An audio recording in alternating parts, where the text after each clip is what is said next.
Hey everyone, Ryan Young, Kama Jiu-Jitsu. And I thought I'd answer an email question. I didn't mention to the guy that I'll bring this up, so I won't mention his name. But I will say he's way out in Australia, down under. Here's how it starts. Sorry for the random email, but the YouTube posts you guys do are the best. Ooh, thanks, appreciate it. No BS, and explaining jiu-jitsu to people who have no background in it. Videos on sandbagging and different types of schools and lack of focus on self-defense. So he kind of goes into himself. He goes, I don't have a background in jiu-jitsu, but about a year ago, I enrolled my son in a school to learn self-defense. Remember that. He just turned 6 and was getting bullied in his first year of school. It's always a problem. It's never a good thing.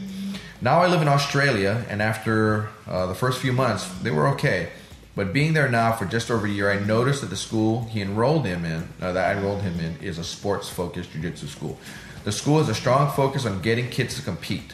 Now, I will be honest, my son has now competed in 5 small competitions. Mostly gets chewed to bits by kids who've been training for 3 or more years. I will give my son credit. He turns up every week and takes his lumps with no fuss. That's awesome. You know, to be that young, to not win, but yet to still come and show up. This kid's he's gonna be good. The coaches are still pushing for competitions, but in my son's case, he's just not at that level yet. So-called novice divisions with kids doing flying arm bars at 7 years of age. Sandbagging. Now it's going to be really hard for my son to change schools as he's made heaps of new friends. So I'm planning on getting him some private lessons focused on self-defense. Yes, that's always a good thing. In the schoolyard, I'd bloody hate for my son, bloody, we don't say that in America, but I like that. I'd bloody hate for my son to get in a fight and pull guard. I've been working on 1 or 2 takedowns, but how do you work on things like closing the distance?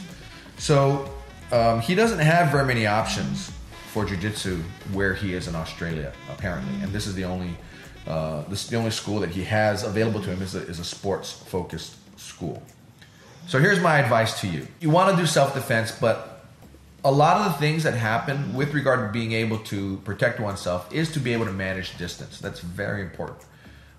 Being out of harm's way until you're ready to get into it, and it has to be on your timeline. So it has to be the time of your choosing. You determine when the distance gets closed, not your opponent. So if you don't have a jiu-jitsu self-defense school that focuses on those types of concepts, the next best thing is to get your son enrolled in either judo or wrestling. For me, as far as wrestling goes, I would prefer Greco-Roman. However, you don't usually have Greco-Roman wrestling available to kids. If I'm not mistaken, those are usually offered at like summer camps. And then when you get up to the older collegiate type ranks, then they'll have those. Here in the US, our kids do what's called folk style, which is not quite as aggressive, say, as freestyle.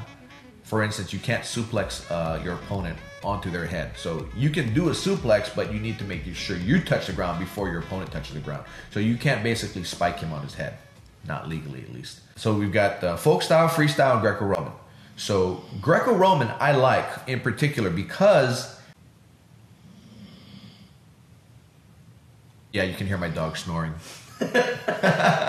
So of the 3 styles of wrestling that you have, so we have folk style, generally for the younger kids and for high school. You have freestyle for collegiate and Olympic, and you have Greco-Roman. I like Greco-Roman because it has a lot to do with clinching the upper body, which is very much what we do in traditional Gracie Jiu-Jitsu. Freestyle tends to also have the tendency to shoot. You know, they'll do the single legs, the double legs, those types of takedowns, which if you get really good at them, it's very hard to hit you when you're going in for a shot because your managing of the distance has become expert. However, if you have somebody who's very good at Muay Thai or kickboxing, on your way in, if they're expecting you to shoot in, there's always that chance that they'll pop you in the face with a knee or an elbow. So Dan Henderson did that to Renzo Gracie, for instance. When Renzo Gracie and Dan Henderson fought in Japan, Renzo went in to shoot for Dan's legs, and Dan just clocked him one on the way in. That was probably, I guess if you look back on it, you think to yourself, okay, you know, shooting in on a wrestler. I mean, you want to take him down, but that's Dan Henderson. Even Chuck Liddell, he learned the hard way in the first match with Randy Couture, how Randy just body locked him and swept his foot out from under him and took him down. Now, judo is very similar to that as well. I think wrestling, as far as their timing, might be a little bit better. Because in judo, if you look at judo tournaments, they just kind of reach out for each other, and they either grab or they don't grab, but they don't manage a distance like the way a wrestler would manage a distance. So if you want to have your son learn how to manage a distance, I would suggest getting him in a wrestling program. You add that to his competition jiu-jitsu and he'll be an animal. So I hope that helps. And if you have any questions on this, feel free to comment below, hit us on our Facebook page, or get us via email, kamajujitsu@gmail.com. Also, if you'd like to help the channel out, because it does cost money to bring these videos out to you, we've got some great talent here that do the editing and do the filming for us. Not any talent here though, but yeah, the guy you hear laughing, he's very talented. We've got some books, and we'll put in some other things in the comments below with some links on it.